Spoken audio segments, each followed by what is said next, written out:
तो खराब ही है। तो हमारा आदमी सोचता अच्छा ये कांग्रेस खराब है, बीजेपी ठीक है, किसको ले आओ, तो बीजेपी को ले आता।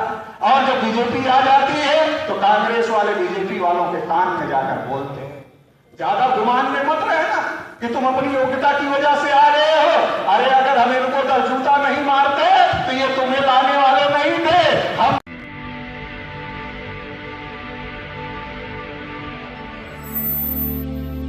हम लोग भूल जाते हैं क्योंकि हम लोग भुलक्कड़ लोग हैं।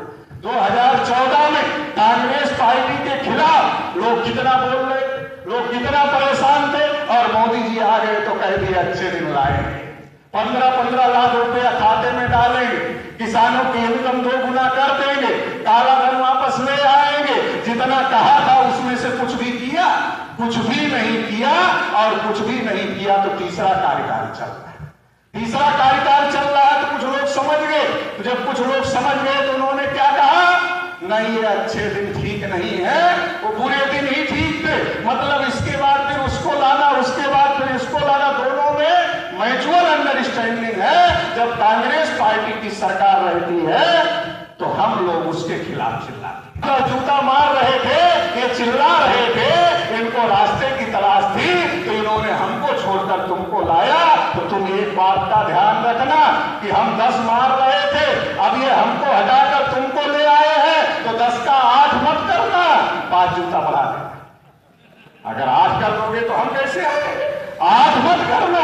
हमने 10 मारा इसलिए तुम आए, तुम 15 मारोगे तो फिर ये चिल्लाएंगे, और जब ये फिर चिल्लाएंगे तो फिर ये हमको लेकर आएंगे। तो दोनों में बारी बारी से जूते बढ़ाने का कार्यक्रम चल रहा है। आप सारी पॉलिसी उठाकर देख लो, जो पॉलिसी कांग्रेस ने शुरू किया वही पॉलिसी बीजेपी अमल कर रही है। जब महिला आरक्षण आया तो कांग्रेस वाले बहुत तिलमिला रहे थे कि महिला आरक्षण के अंदर कोटा होना चाहिए, ओबीसी का होना चाहिए, ओबीसी का होना चाहिए। अरे भाई, बिल किसने बनाया था? जब तुम्हारी सरकार थी, जब शरद यादव, लालू यादव और तमाम नेता ये कह रहे थे कि महिला आरक्षण कोटे के अंदर कोटा होना चाहिए, SC ST OBC का। वीरप्पा मोइली कानून मंत्री थे, पार्लियामेंट में खड़ा होकर के उन्होंने कहा कि ओबीसी की महिलाओं को कोटा कैसे मिल सकता है, इनकी तो गिनती ही नहीं है। जब तुम्हारी सरकार थी तुमने ही बिल बनाया, उसी बिल को बीजेपी ने पास किया। अब तुम कह रहे हो होना चाहिए। तो ये जो साजिश चल रही, जाति जनगणना हो या ओबीसी का क्रीमिलेयर हो या ओबीसी का आरक्षण हो या बार बार SC ST OBC के आरक्षण की बात हो, उसके साथ खिलवाड़ करने की बात हो, ये दोनों पार्टियों का इतिहास है। दोनों बारी बारी से जूता मारने का काम कर रही है। जब बारी बारी से जूता हम खा रहे हैं और वो पार्टियां चलाने वालों की संख्या 3.5% है, 3.5% लोग 2 पार्टियां बनाकर बारी बारी से जूता मारने का काम कर रहे हैं, और बारी बारी से जूता मार करके हम लोगों को गुमराह करने का काम कर रहे हैं।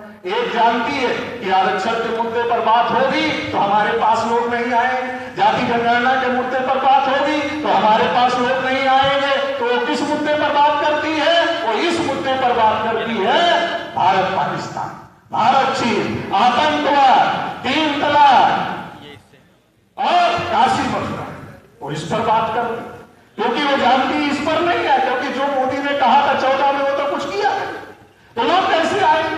बहुजनों के मुद्दे उठाएंगे तो उनके पास लोग जाने वाले नहीं है। इसलिए वो आतंकवाद का, पाकिस्तान का, भारत पाकिस्तान का, 3 तलाक का, हिंदू मुस्लिम के मुद्दों पर बात कर। और दूसरी क्या कर? दूसरी सोच रही है कि इतना बड़ा बहुजन विचारधारा के लोग इतनी ज्यादा फैले हुए हैं, क्यों ना हम इसको हड़प लें, क्योंकि हमारा सेकुलर का मामला तो फेल हो गया है, अब इसके आधार पर कोई हमारे साथ नहीं आएगा। तो राहुल गांधी लगातार बहुजनों के मुद्दे उठा करके हड़पने का वो कोशिश कर रहे हैं। दूसरी तरफ वो लोग आतंकवाद का, पाकिस्तान का और हिंदू मुस्लिम के इशू उठा करके हड़पने की कोशिश कर रहे हैं। तो दोनों से हमको सावधान रहने की जरूरत है।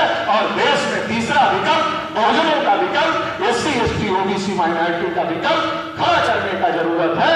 और वो तीसरा विकल्प वो अमन मेश्राम साहब के संरक्षण में माननीय परमेंद्र प्रताप सिंह के नेतृत्व में बहुजन मुक्ति पार्टी के रूप में देश में खड़ा हो रहा है। इस विकल्प को आप लोग देश भर में मजबूत करने का काम करेंगे, इस आशा उम्मीद के साथ आप लोगों ने मुझे सुना, इसके लिए आभार, धन्यवाद, जय हिंद। अगर आपको लगता है कि हमारा काम बहुजन समाज के लिए महत्वपूर्ण है, तो आप हमें आर्थिक सहयोग के लिए सीन दिखाए गए QR कोड स्कैन और फोन पे और गूगल पे और UPI और बैंक अकाउंट में कर सकते हैं। फोन पे, गूगल पे 9250529129, UPI 9250529129@YBL। Bank account state bank of India AC 104299462008, IFSC code SBIN 00065563। आपका छोटा से छोटा सहयोग समाज और हमें और मजबूत करेगा, जिससे हमें बहुजन पत्रकारिता में और निष्पक्ष बनाने में मजबूत करेगा। जय भीम, जय भारत।